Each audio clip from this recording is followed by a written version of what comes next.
up, nation? Welcome to another edition of the WiseTake MLB DFS Wise stream. CK013 here. You can find me on Twitter at CK_013, and I, of course, am from the WiseTake Nation, which you could find on all the social media platforms listed above or directly at WiseTake.com. If you're looking to take your DFS game to the next level, we are a premium DFS content provider as well as a DFS community designed to help make you a better DFS player. Go check us out at WiseTake.com. Day pass is available, all that good shit. If you're new to this channel, welcome. You've come to the right place with some free fire DFS content, so make sure you subscribe, hit the notifications bell, and don't miss out on any of the free content we put out. All right, now covering MLB slates Monday through Friday, meaning our streams are Sunday night through Thursday night as we do the first look, which also means that this is the last show of the week. So it's basically Friday, right? I mean, it is Friday. Let's get it. Shout out to Pat Bush. Doing good, man. Doing good, Pat. That's how I was doing. How you doing, brother? Are you ready for this weekend? Because I'm ready for this weekend. Jonathan Adams says, finally caught it live, man. You never know, man. I tried to do them somewhere around the 10 o'clock range. Today was 10:30. That's how it worked. Got another business, Card Breakers, with my boy Tommy Shake and Bake over at the Card Breaker Nation. So I'm trying to, I try to juggle them at nighttime. I try to juggle them in between. But I'm glad you were able to catch it live, man. Hopefully notifications bell doing the thing working. I know sometimes this shit don't work, but it's the only shot we got. If it's not on, it's definitely not going to work, right? But I appreciate you hanging with us live. Anyway, we've got a massive slate to end the week on. Just crazy big. I think it's 15 games. There's a lot to discuss.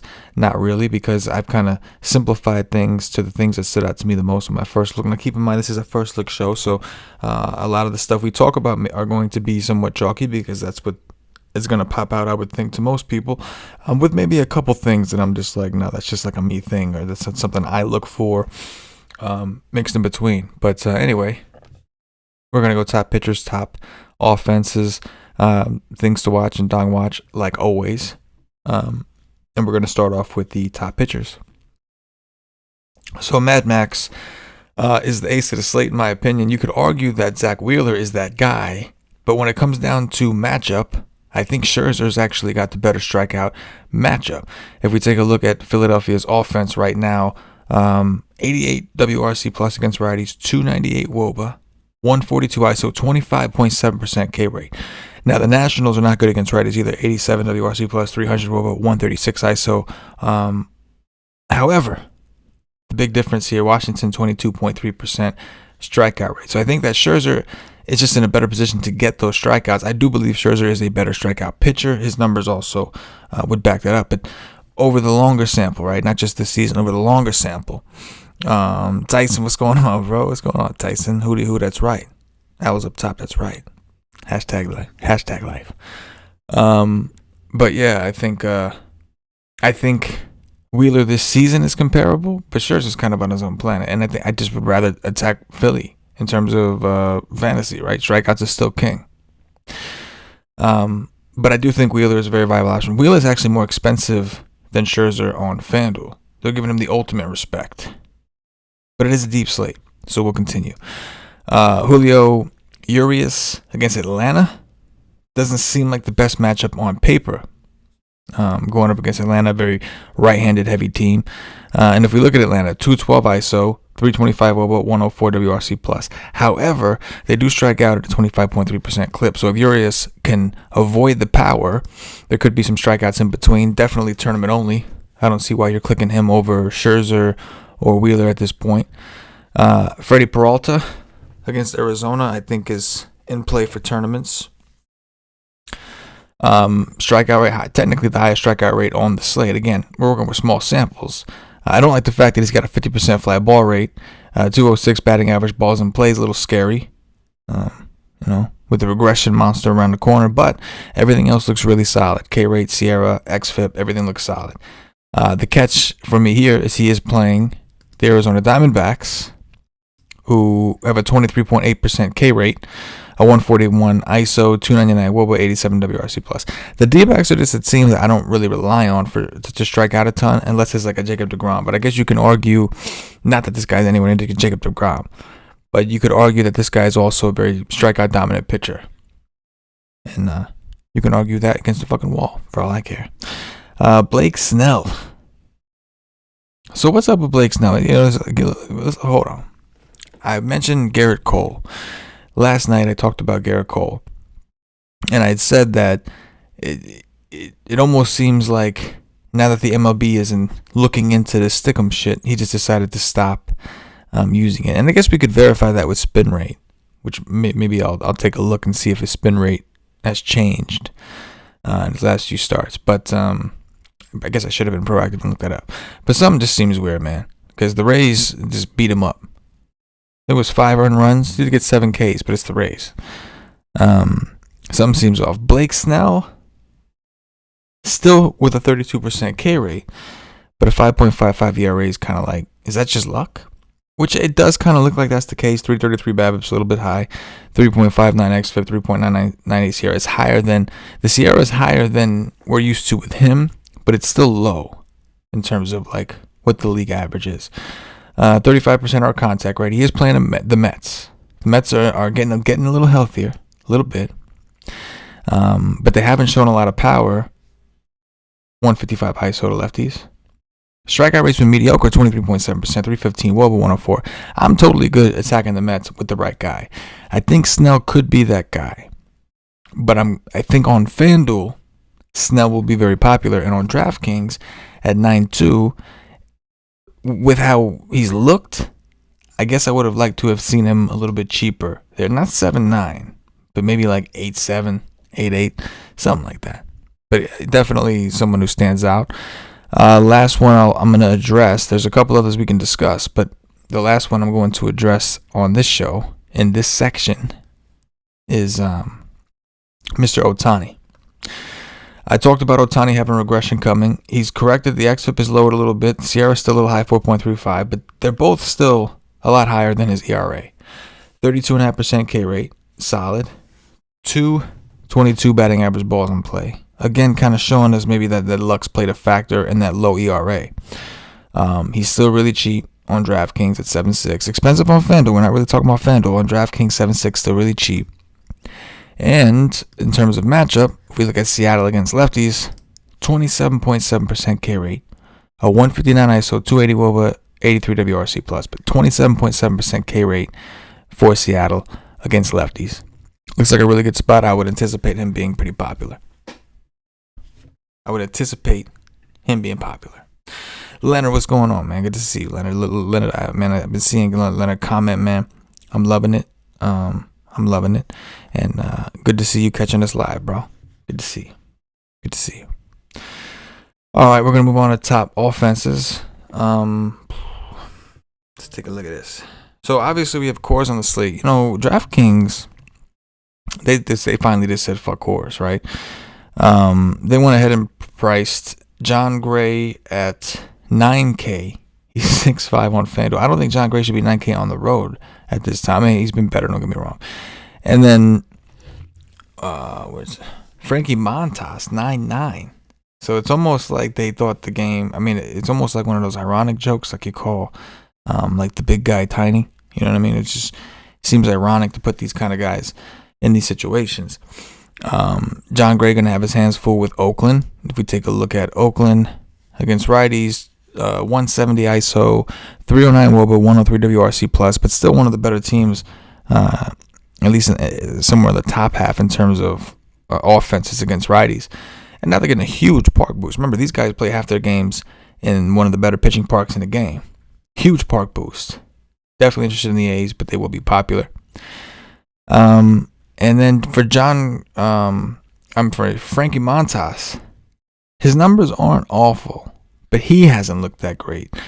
The benefit he has going for him is the Rockies have been dead last in WRC plus against righties by far. 66, 286 WOBA, 139 ISO, 23.6% K rate. So he's got that working for him. But I'm more likely to pick on him than play him at that price. Like, what am I getting? I'm taking this massive risk pitching any pitcher in cores, and I'm paying 9.9, which is probably too high up a price for him to begin with. It's like one of them ironic things. Then again, we've seen in the past the DK algorithm knows all, so take that for whatever it's worth. Okay. Next, non-cores. I think the Rays are in play. I think they're interesting. One of the hotter teams out there. They are playing the KBO star, former KBO star, Hyung Jung Yang, whose ERA, xFIP, Sierra is all around the same, and it's all bad. 16% K rate against a team that strikes out a ton. They need that, right? Keep in mind the Rays against lefties, massive strikeout rate. So 30.5% strikeout rate. They have not been good against lefties. Keep that in mind in case you want to get frisky and do a little thing with Hyung Jung Yang. But I lean towards the Rays bats for sure. Kansas City against Matt Shoemaker. Anytime Matt Shoemaker's on a slate, I'm going to look to attack him because his numbers are god awful. Better pitching park is one of the best pitching parks in the game. I understand that, but Kansas City could be scrappy. We saw what they were doing on the Thursday slate, handling Benaz and whatnot. So I think they're interesting. And then the Indians get a big park boost in Baltimore. They'll go off against Keegan Aiken. Indians are they're not a very good offense. We know that. But they put the ball in play, 22.6% K rate against lefties, despite a 295 WOBA 86 WRC plus. They got some hitters, and it's a big park boost for them. Anytime a team goes into Baltimore, we're interested. We're looking, right? Keegan Aiken, not really that scared. I'll admit it. Sierra is healthy, 3.7. We're not scared. Last but not least, I don't think this one will be popular, but I have some mild interest in Toronto against Zach Reinke. Not that Greinke's been awful, but we know Toronto has been one of the better teams in the league this year. Offensively, second highest WRC plus, 189 ISO, 335 WOBA to righties.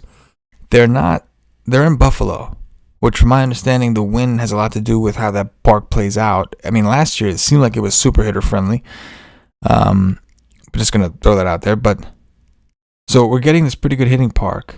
And Greinke himself has been like reverse splitsy over the last few seasons, meaning he's been worse to his own hand, righties, which is typically rare for most pitchers. So I think, and the Blue Jays are predominantly right-handed. I think this is an interesting matchup. I think Toronto could be low owned, and they're probably the ones that maybe aren't so obvious that I'm kind of interested in. Things to watch. Luis Castillo, number one, right? I mean, I don't know what happened to this dude. If anybody was using Stickum and stopped using it, it's got to be this guy, right? I mean, how do you take such a huge step backwards? I saw his DraftKings picture. It looked like he may have gained some weight. Looks like his face looks fat as hell in that picture. He's never really looked like that. I haven't seen him pitch this season. I haven't watched actually.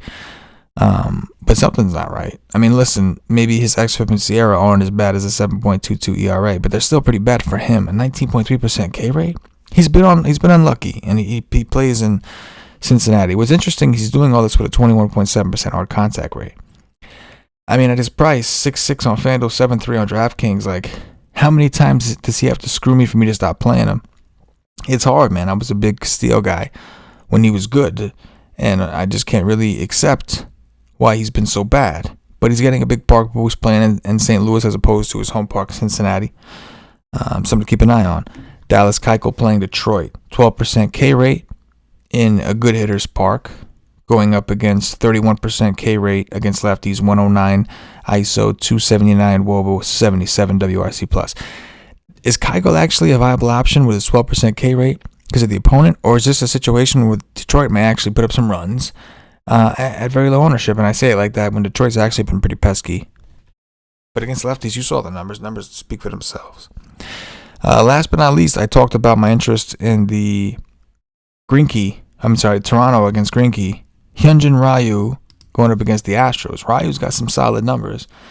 But the Astros have been one of the best teams in the league against lefties. 17.3% K rate.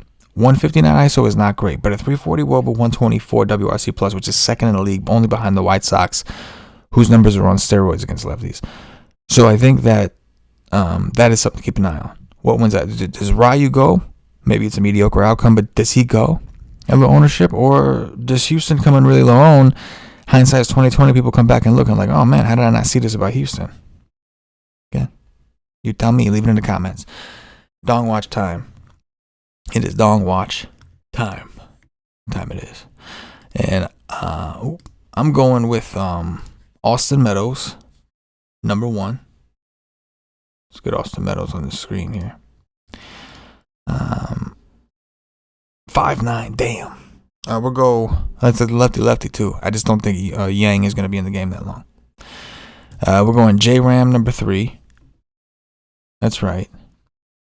J-Ram, Jose Ramirez from Cleveland. And we're going with Bo Bichette.